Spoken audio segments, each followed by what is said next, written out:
শুভ সকাল বন্ধুরা, সবাই কেমন আছেন? আমার নতুন আরেকটি ব্লগে আপনাদের সবাইকে স্বাগত জানাই। আর আজকের আকাশটা পরিষ্কারও হচ্ছে, আবার রোদ্দুর মেঘ সব মিলিয়েই আছে। জানি না সারাদিন বৃষ্টি হবে না রোদ্দুর হবে, তবে আবহাওয়া দপ্তর তো দেখাচ্ছে বৃষ্টিই হবে সারাদিন। দেখা যাক কি হয়। আর দেখুন, কালকের বৃষ্টির জলে পুরো আমার টবের মধ্যে জল জমে গেছে। আর টবের নিচে যে আমি ট্রেটা রাখি, সে ট্রেটাতে জলটা আমি ফেলে দিচ্ছি। প্রচুর জল জমে গেছে, মশা টশা জন্মাবে তখন আবার। তো এটাকে ফেলে পরিষ্কার করে দেবো এটা। আর এই গাছটা না আমার অনেক দিনের, প্রায় গাছটার বয়স 5 বছর মতন হয়ে গেছে। আমি তখন এখানেই আসিনি, তার আগের থেকে আমার এই গাছটা। তখন আমি কোয়ার্টারেই থাকতাম। আর এটা সেই বেশি দিনের না, এটাও 2 বছরের মতন এই গাছটা, পাশেরটা। দেখুন, আমি এটা বেশ ভালো করে পরিষ্কার করে নিলাম। আর গাছটা বৃষ্টির জল পড়ে গাছের পাতাগুলো দেখুন কি সুন্দর লাগছে। এটা অনেক বড়, মানে ঝাড় হয়, আমি মাঝে মাঝে কেটে দিই না তো ভালো লাগে না দেখতে, একদম বড় হয়ে ঝাড় হয় আর জঙ্গল জঙ্গল লাগে আমার মনে হয়। ছাটকাট করে দিলে বেশ ভালো লাগে দেখতে। দেখুন, চা পাতা রেখেছি, জায়গাটা নোংরা হয়েছে, কি পরিষ্কার করে নেব। আর এই গাছটা যে সেদিন দেখাচ্ছিলাম না, এটা ডাল থেকে, জানেন তো, এটা এর গাছটা আছে পাশে, সেই গাছটার ডাল থেকে এই ছোট ছোট চারা বেরোয়, শেকড় সমেত চারা বেরোয়। এগুলোকে আবার কেটে কেটে লাগানো হয়। এই যে নিচে শেকড় আছে না, এই শেকড়টা এইভাবে বসিয়ে দিলে এটা আবার সুন্দর গাছ হবে। আমি সেইভাবেই বসিয়েছি, আমার একটা বান্ধবীর বাড়ি থেকে আমি এটা নিয়ে এসেছিলাম, তো এইভাবেই আমি বসিয়েছি।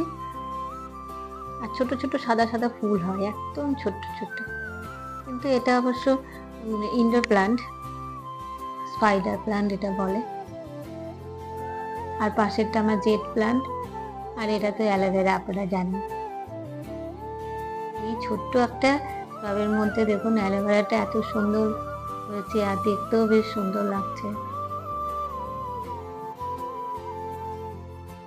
এই চা পাতাটা রেখেছি গাছে দেওয়ার জন্য। তো দেখুন, সব ওগুলো পরিষ্কার করে এদিকে গাছে জল টল দিয়ে আবার রান্নাঘরে এসেছি। রান্না টান্না সেরে নেবো, ওকে খেতে দেবো। আর এখন না বৃষ্টি হচ্ছে, জানেন তো, প্রচণ্ড বৃষ্টি হচ্ছে।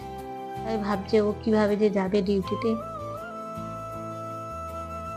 আর আজকে একটা সব মিক্স সবজি বানাবো, সব কিছু নিয়েছি। আর এই পটল দিয়ে পটল পোস্ত করবো।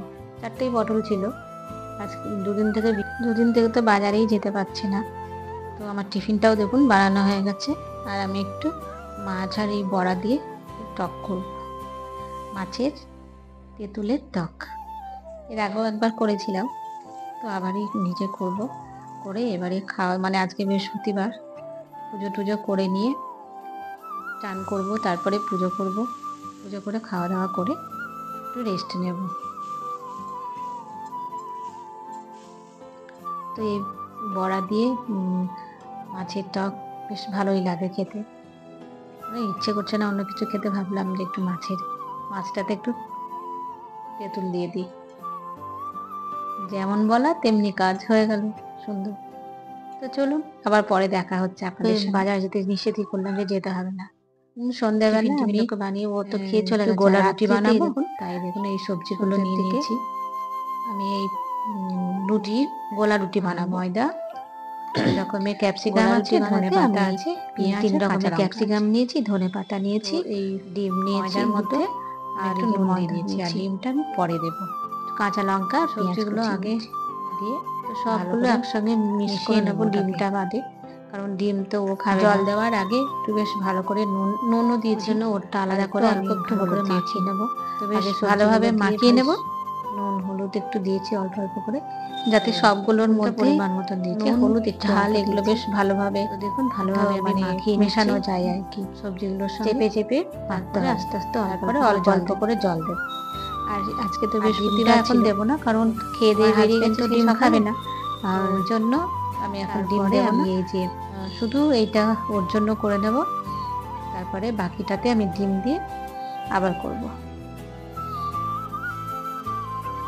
দেখুন এটাতে কেমন লেগে গেছে, পুরো শুকনো তো, আর জায়গাটাও মনে হচ্ছে আমার ছোট হয়ে গেছে। দেখা যাক এই ছোট জায়গায় মাখাতে পারি কিনা।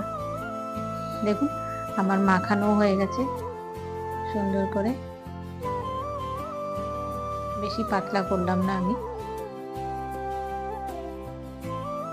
ডিমটাকে একটু ফেটিয়ে রেখে দিই, 4টে করে নেবো তারপর জন্য, তারপরে ডিমটা দেব। আর সেই যে পুজো টুজো সেরে মানে তখনই আমি ভাত খেয়ে নিয়েছিলাম, তখন তো 12:30 মতন বেজে গেছে আমার আজকে পুজো হতে, সব শেষ হতে। তো খেয়ে না আমি ঘুমিয়ে পড়েছি, আর বৃষ্টি হচ্ছে, ভালো বৃষ্টি হচ্ছে, ঘুমিয়ে গেছি। তারপরে তো সন্ধেবেলায় উঠে এডিটিং করলাম, ভিডিওটা ডাউনলোড করলাম, তারপরে সন্ধে টন্ধে জেলে আমার খিদেও পেয়ে গেছে, আমি বললাম যে এখনই আমি এটা করে নিই, তাহলে আমারও একটা খাওয়া হবে, আর পরে আমার যখন হাজবেন্ড আসবে তখন আবার খাবো। দেখুন সুন্দর করে দিয়েছি, যেহেতু একটু মোটা হয়েছে তো তাই একটু বেশ মোটা মোটা লাগছে। এগুলো হতে একটু টাইম দিতে হয়, তবে তাড়াহুড়ো করলে হবে না। দেখুন সুন্দর উঠছে, যেমন একটু ফেটে যায়নি, জানেন তো আমার এই ময়দা তো একটু ফেটে যায়নি। আর দেখুন সবুজ লাল হলুদ এরকম একটা দেখাচ্ছে, আর আমার আগে এগুলো অনেকগুলোই করা হয়ে গেছে। আর এটা হচ্ছে আর একটা করবো ওর জন্য। তারপরে আমি এরকম আমারটাতে ডিম দিয়ে দিলাম।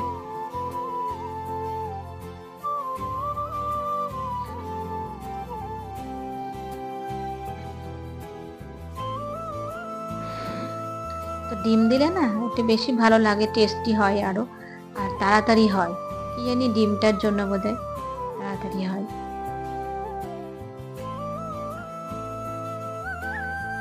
দেখুন আমি ডিম দিয়ে করে নিয়েছি, আর একটা ওইটা আমার জন্য রেখেছি, দুটো হবে, মানে মোট 3টে হচ্ছে আর কি। একটা বসিয়েছি আর একটা হবে। আর এটা আমি এখন একটু খেয়ে নেব গরম গরম, আর খিদেও পেয়েছি, যে অনেকক্ষণ খাওয়া হয়েছে তো ভেবেছিলাম নিজের জন্যই বানাবো, তারপরে হাজবেন্ডকে জিজ্ঞেস করা তো, ও বললো হ্যাঁ হ্যাঁ রাতে ওটাই ডিনার হয়ে যাবে, তো সবার জন্য করে, দুজনের জন্যই করে নিলাম।